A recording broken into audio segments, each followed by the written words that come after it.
죄수가 재판관을 심판하다 세상 법정 앞에 복음.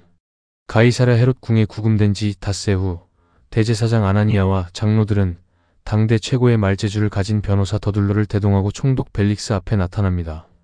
그들은 화려한 수사학으로 바울을 정죄하려 했지만 바울은 한치의 흔들림 없이 진리의 검을 빼어듭니다. 사도행전 24장은 재판을 받는 죄수가 오히려 재판관의 양심을 찔러 두려워 떨게 만드는 세상의 법정을 압도하는 복음의 역설을 생생하게 보여줍니다. 1단계 세상의 거짓 프레임. 이 사람은 전염병 같은 자라. 24장 1에서 9. 변호사 더둘로는 먼저 벨릭스 총독에게 뜨거운 아부를 늘어놓은 뒤 바울을 3가지 죄목으로 고발합니다.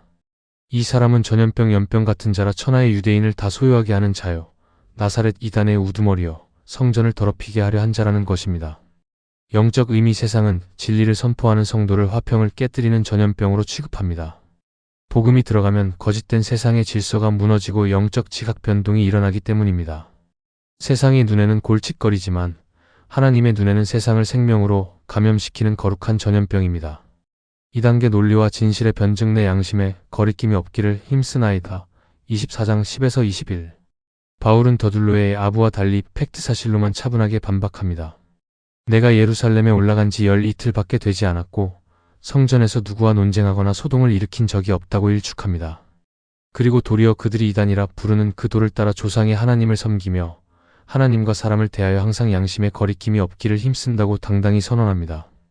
영적 의미. 참된 신앙인은 세상의 거짓 선동에 감정적으로 휘둘리지 않습니다. 진실과 깨끗한 양심, 그리고 부활의 소망이라는 명확한 진리로 방어합니다. 성도의 가장 강력한 무기는 화려한 말솜씨가 아니라 하나님과 사람 앞에서의 거리낌 없는 투명한 삶입니다. 3단계 찔림과 두려움. 의와 절제와 심판을 강론하니. 24장 22에서 25. 벨릭스는 바울의 무죄를 알았지만 판결을 연기합니다. 며칠 후 유대인 아내 드루실라와 함께 바울을 불러 그리스도를 믿는 도를 듣습니다. 이때 바울은 총독의 비위를 맞추거나 석방을 구걸하지 않고 타락한 권력자를 향해 정면으로 의와 절제와 장차 오는 심판을 강론합니다. 이 서슬퍼런 말씀 앞에 로마의 총독 벨릭스가 오히려 두려워 떨며 지금은 가라고 바울을 물리칩니다. 영적 의미. 재판석에 앉은 자는 벨릭스였으나 진짜 심판을 받고 있는 자는 벨릭스 자신이었습니다. 복음은 권력자의 부패한 양심을 정확히 찌르는 검입니다. 죄수의 몸으로 로마 총독을 두려움에 떨게 한 것, 이것이 세상의 권력을 압도하는 말씀의 절대 권위입니다. 4단계 타협과 탐욕의 결말. 돈을 받을까 바라는 고로. 24장 26에서 27. 벨릭스는 두려워 떨면서도 회개하지 않았습니다. 오히려 바울에게서 뇌물을 받을까 기대하며 자주 불러 대화했고 유대인의 환심을 사기 위해 무죄한 바울을 2년 동안이나 구류해 둡니다. 영적 의미. 세상 권력의 한계입니다. 말씀을 듣고 일시적인 찔림은 있었으나 돈탐욕과 사람들의 평판을 포기하지 못해 결국 생명의 기회를 날려버립니다. 반면 바울에게 2년의 갇힘은 무의미한 낭비가 아니라 그동안 쉼없이 달려온 사도에게 주신 하나님의 안식과 로마 사역을 준비하는 거룩한 충전의 시간이었습니다. 고발자 더둘로. 변증자 바울. 더둘로. 세상의 방법. 시작하는 태도. 총독을 향한 거짓, 아부와 아첨. 주요 논리. 과장, 선동, 증거 없는 억측. 목적. 유대인의 기득권 보호와 살인. 삶의 태도. 권력에 기생하여 이익을 좇음. 결과. 총독의 마음을 완전히 설득하지 못함. 변증자 바울. 복음의 방법. 시작하는 태도. 사실에 근거한 정중하고 깔끔한 서두. 주요 논리. 정확한 날짜와 목격자. 부재 증명.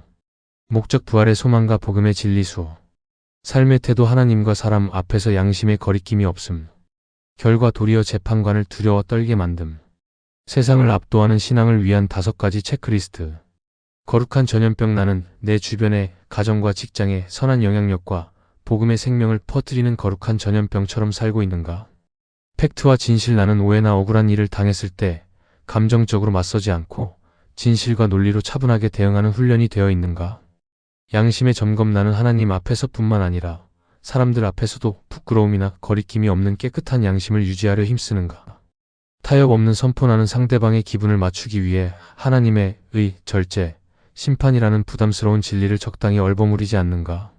시간의 재해석. 벨릭스 아래 갇혀있던 2년처럼 내 삶에 이해할 수 없는 멈춤의 시기가 왔을 때 이를 하나님의 준비와 충전의 기회로 믿는가? 기도. 세상 법정 앞에서도 굴복하지 않는 양심을 주소서. 공의로 세상을 심판하시며 진리로 우리를 자유케 하시는 하나님 아버지, 세상의 권력과 거짓된 선동 앞에서도 조금도 위축되지 않고 맑은 양심과 부활의 소망으로 진리를 선포했던 바울의 당당함을 우리에게 허락하여 주옵소서. 세상을 살면서 전염병 같은 자라는 억울한 오해나 비난을 받을지라도 복음을 향한 거룩한 자부심을 잃지 않게 하옵소서.